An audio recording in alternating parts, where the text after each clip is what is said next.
India bricks దేశంలో member అవ్వడం, bricks దేశాల అధ్యక్షురాలుగా ఉండడం వల్ల ఈ రష్యా, చైనా, ఇండియా షిప్పుల్ని మాత్రమే ఇరాను హర్మూజ్ స్ట్రైట్ ద్వారా ఎల్ఎన్జి ఇప్పుడు గ్యాస్ను కూడా, అంటే ఇది ఒక బిగ్గెస్ట్ న్యూస్ అనమాట.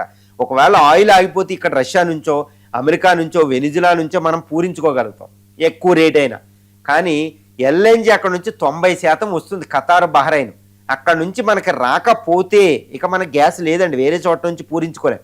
కాబట్టి గ్యాస్ కొరతతో చాలా ఇబ్బంది పడుతుంది. ఇండియా ఆర్థిక వ్యవస్థ స్తంభించిపోద్ది, జనజీవనం స్తంభించిపోద్ది. ఇప్పటికే టీ షాపులు, రెస్టారెంట్లు అన్నీ కూడా క్లోజ్ అవ్వాల్సిన పరిస్థితి. పానిక్ బయ్యింగ్, గ్యాస్ ఎలా ఉందో చూస్తున్నాం మనకు తెలిసిన విషయమే.